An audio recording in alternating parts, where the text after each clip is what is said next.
नहमदुहु व नुसल्ली अला रसूल करीम अम्मा बाद।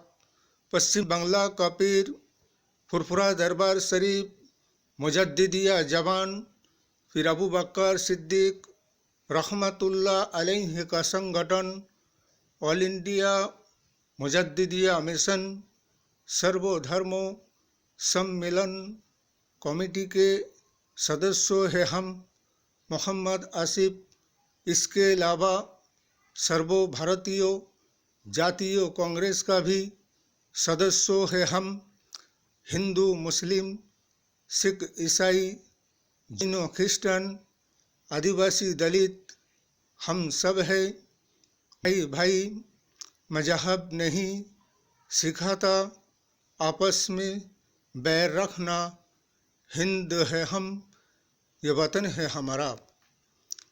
एक ऐसा शासक दल और संगठन है जो कि भारतीय जनता पार्टी बीजेपी सरकार नरेंद्र मोदी साहब का, जो कि ये अपने मकसद अपने उसूल और चुनाव और इलेक्शन जीतने के लिए ये कुछ भी हथकंडे और तरीका को अपना लेते हैं। इसलिए कि हमने बहुत से बेईमान देखे हैं, लेकिन भारतीय जनता पार्टी बीजेपी शासक दल जैसा बेईमानों को आज पहली बार देख रहे हैं। जैसे कि इनमें हर वो प्रकार के इंसान मिलेंगे, इसलिए कि ये 100 में से 99 बेईमान है, फिर भी ये कहते हैं हम ईमानदार हैं। इसलिए कि बीते दिनों जैसे कि 5 राज्यों में निर्वाचन और इलेक्शन था विधानसभा का, इसमें सबसे पहले चुनाव आयोग और निर्वाचन कमीशन का सबसे ज़्यादा जिम्मेदारी था, लेकिन निर्वाचन कमीशनों को न जाने कितने रुपया से ये शासक दलों ने खरीदा है और वो बीजेपी के ताबेदारी करते रहते हैं। और इलेक्शन में जो भी गड़बड़ घोटाला हुआ है, और जैसे कि मध्य प्रदेश में ईवीएम चुराया गया, उसके अलावा बैलेट पेपर का पेटी तोड़ा गया, लूटपाट किया गया, और इस तरह से इलेक्शन और चुनाव को जीता गया। इसीलिए हमारे सर्वभारतीय जातीय कांग्रेस से, हमारे हाईकमान से सोनिया जी, राहुल जी, प्रियंका जी से यही कहना है कि हमारे दल और संगठनों से ये चूक हुआ है, ये गलती कि हम लोगों ने सोचा कि हमारे गढ़ छत्तीसगढ़ कांग्रेस का शासन था, राजस्थान में कांग्रेस का शासन था। इसलिए सर्वभारतीय जातीय कांग्रेस ने यही सोचे कि इस बार हमारे इंटरनेशनल इंडिया गठबंधन का चुनाव एक साथ ना लड़के इन विधानसभाओं में अकेले हम खुद लड़ेंगे।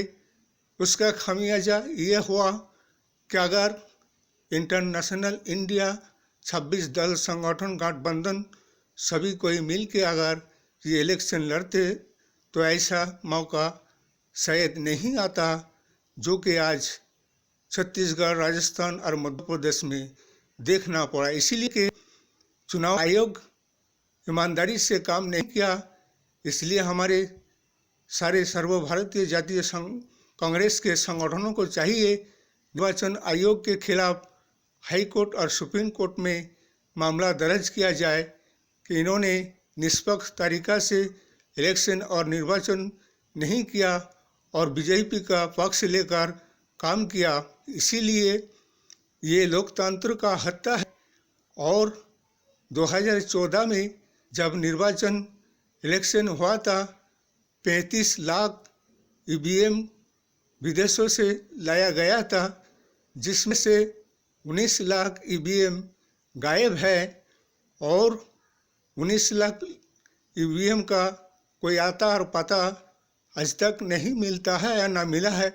इसलिए इसका जिम्मेदारी चुनाव आयोग का है कि वो ईवीएम कहाँ गया, कहाँ छुपाया गया। इसलिए कि ये मौजूदा शासक दल उन ईवीएमों का इस्तेमाल इन इलेक्शनों में करते हैं और जो ईवीएम से इलेक्शन निर्वाचन किया जाता है उस ईवीएम को गायब कर दिया जाता है और वो 19 लाख ईवीएम जो कि पहले से उसका आता पता नहीं है, उन ईवीएम को लाकर अपने इच्छा के अनुसार वोट डालकर वो ईवीएम को रखा जाता है और जनगण के जनमत की जो ईवीएम है उनको हटा दिया जाता है।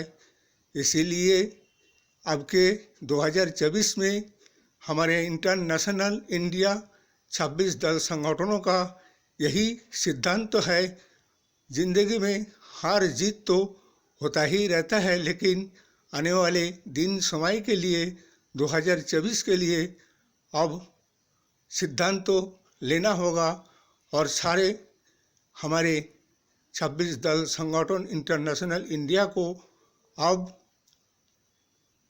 543 सीटों में से सिर्फ 543 कैंडिडेट को छांट कर निकाला जाएगा। 26 संगठनों में से बीजेपी के खिलाफ सिर्फ एक ही कैंडिडेट हर राज्य में खड़ा किया जाएगा, जहां पे जिस शासन का प्रभाव और जन समर्थन ज़्यादा होगा। इसी तरह से आने वाले समय के लिए तैयार होना पड़ेगा और संगठन को और मजबूत बनाकर आगे बढ़ाना होगा।